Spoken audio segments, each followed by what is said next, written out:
UPSC ప్రిపరేషన్లో ఈ 3 qualities ఉంటే మీరు అర్జెంటుగా యూపీఎస్సీని అనేది క్విట్ చేసి వేరే జాబ్కి వెళ్ళిపోండి.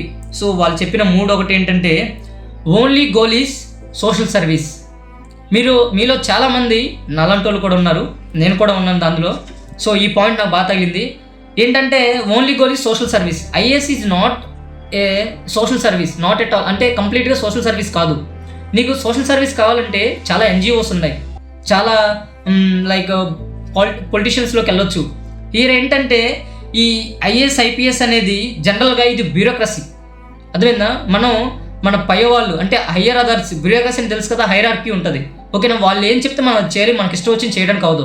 Even though it is corruption, we should do it because authorities says. మనం చేయాలి, తప్పదు. అది రియాలిటీ ఏంటంటే ఇక్కడ. ఓకేనా? So bureaucracy is not a pure social work. Bureaucracy అంటే మనం పొలిటీషియన్స్ ఏది చెప్తే అదే చేయాలి. మీరు అబ్జర్వ్ చేశారా? తమిళనాడులో అన్నమలై ఉంటారు ఐపీఎస్ ఆఫీసర్, ఆర్ ఐపీఎస్. తర్వాత మన ఆర్ఎస్ ప్రవీణ్ కుమార్ అని ఉంటారు.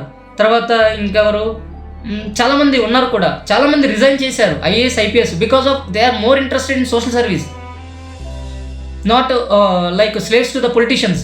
మరి బ్యూరోక్రసీలో ఉంటే పొలిటీషియన్స్కి స్లేవ్ చేయాలి మనం. That is the reality. మీరు అది డిస్కస్ చేయట్లేదు చాలామంది తెలియట్లేదు. సో ఆ మోటివ్తో వస్తే పర్లేదు. అంటే ఎవరైతే నీతిగా, నిజాయితీగా, సిన్సియర్గా సోషల్ వర్క్ చేయాలనుకున్న వాళ్ళందరూ ఆల్మోస్ట్ రిజైన్ చేస్తున్నారు. ఆరు ఏదంటే సోషల్ సెక్యూరిటీ కోసం ఉండిపోతున్నారు, ఇబ్బంది పడుతున్నారు. వాళ్ళ లైఫ్కి వాళ్ళు నచ్చినట్టు ఉండట్లేదు ఆ సర్వీస్లోకి వెళ్ళిన తర్వాత కూడా. That is the reality. We should understand this.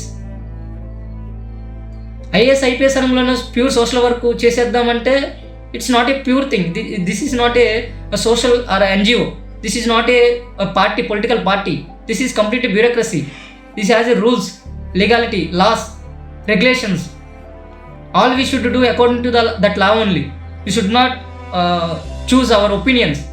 This is not our subjective thing. This is an objective thing.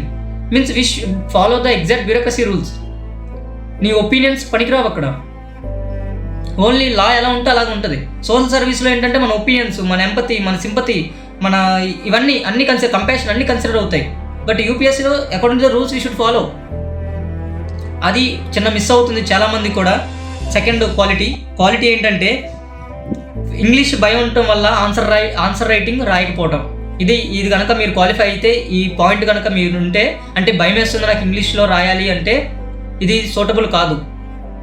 అసలు ఈ ఎగ్జామ్ మీకు సంబంధించింది కాదు. నేర్చుకోవాలి, కంటిన్యూస్ లెర్నింగ్ కావాలి. సో థర్డ్ పాయింట్ చెప్పింది ఏంటంటే zero interest in continuous learning. So కంటిన్యూస్గా లెర్నింగ్ చేసుకునే కెపాసిటీ రావాలి. That is the whole thing about this UPSC preparation.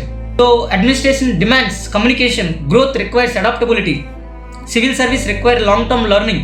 3 points మీలో ఉంటే ఖచ్చితంగా యూపీఎస్సీకి సంబంధం లేదండి. ఎందుకంటే యూపీఎస్సీలోకి మీరు ఎలిజిబిలిటీ రాకపోవచ్చు, బికాస్ ఇంగ్లీష్ కావాలి, తప్పదు. రెండోది సోషల్ సర్వీస్ అయితే కంప్లీట్గా కాదు. మూడోది లెర్నింగ్ చేసుకునే కెపాసిటీ ఉండాలి, అడాప్టబిలిటీ ఉండాలి.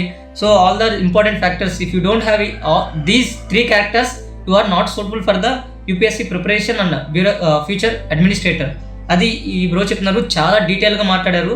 అంటే వాళ్ళ లైఫ్లో మేబీ ఇదంతా వాళ్ళకి ఎలా ఇన్కల్కేట్ అయి ఉంటుందంటే చదివి రియాలిటీకి, అక్కడున్న థియరిటికల్కి రియాలిటీ చూసి వాళ్ళు ఒక కన్క్లూజన్కి వచ్చి నాకు చెప్తుంటే కొన్ని అయితే నాకు తగిలినాయి. ఎందుకంటే ఆ సోషల్ సర్వీస్ అనేది నేను ఆట అయిపోయాను అనమాట. అంటే నేను ఏమనుకుంటానంటే, ఇప్పుడు ఫర్ ఎగ్జాంపుల్ నన్ను జనరల్గా నువ్వు ఏ పార్టీ అని అడుగుతుంటారు. నేను ఏ పార్టీ అంటే అపోజిషన్, రూలింగ్ పార్టీకి ఏదైతే అపోజిట్లో ఉంటుందో నేను ఆపోజిట్ పార్టీ. అంటే నేను ఎప్పుడు క్వశ్చన్ చేయడానికే ఉంటాను అంతే తప్ప, నేను గవర్నమెంట్ ఏది చేస్తే దాన్ని, గవర్నమెంట్ ఎంత మంచి చేసినా కానీ దాంట్లో ఇంకెంత కరప్షన్ జరిగింది, ఏం చేశారు, ఎవరి ఒపీనియన్స్ 0.1% కూడా లాస్ అవ్వకుండా ఉండేలాగా నా ఆలోచన ఉంటుంది. అంటే కంప్లీట్గా సోషల్ సర్వీస్ లాగా అనమాట. కానీ అది వర్కౌట్ అవ్వదు అని నేను కూడా ఈ పాయింట్ విన్న తర్వాత అర్థమైంది. ఎందుకంటే చాలా రియలిస్టిక్గా ఉండాలి. నా ఐడియాస్ చాలా ఉంటాయి. ఐడియాస్ అన్ని బ్యూరోక్రసీలో పనికిరావు. అంటే నేను అనుకున్నాను ఒకసారి ఏంటంటే, జనరల్గా మీరు ఎప్పుడైనా అబ్జర్వ్ చేయండి, ఒక కలెక్టర్ వెళ్ళి ఒక స్కూల్లోకి వెళ్ళి ఎప్పుడు దాన్ని ఏమంటారు, పిల్లలు ఎలా చదువుతున్నారు, అసలు అక్కడ ఎన్విరాన్మెంట్ ఎలా ఉంది, ఏమీ చేయరు, ఎప్పుడు ఫీల్డ్ వర్క్ చేయరు అసలు. కానీ నా ఆలోచన అలాగే ఉంటాయి. బట్ అక్కడ రియాలిటీ ఏంటంటే, వాళ్ళు కనుక అలా వెళ్తే పొలిటీషియన్స్ ప్రెజర్ ఉంటుంది. అంటే వాళ్ళు హైయర్ అథారిటీ నుంచి ప్రెజర్ ఉంటుంది. సో అందుకే వాళ్ళు వెళ్ళరు. ఇదే కాదు, పబ్లిక్ హాస్పిటల్స్ కానీ లేదంటే గవర్నమెంట్ స్కూల్స్ కానీ ఏదైనా కానీ ఫీల్డ్ వర్క్ ఎక్కువ చేయరు because of the pressure coming from the higher authorities, politicians. So అతను ప్రమోషన్స్, అతని లైఫ్ కెరియరు అన్నీ వాళ్ళందరూ వాళ్ళు వాళ్ళ సెల్ఫ్ ఇంట్రెస్ట్ చూసుకుంటారు కాబట్టి not a selfish thing, they are self interest. అంటే నా కెరీర్ ఉండాలి, నాకు ప్రమోషన్స్ కావాలి, కెరియర్ గ్రోత్ ఉండాలి, సో అవి చూసుకుంటారే తప్ప సోషల్ సర్వీస్ అనేది ఎక్కువ చూడరు. That is the reality. ఐడియాస్కి రియాలిటీస్కి ఉన్న తేడా అదే. ఇంటర్నేషనల్ రిలేషన్స్లో ఉంటుంది idealism, realism. That is the whole point. ఓకేనా?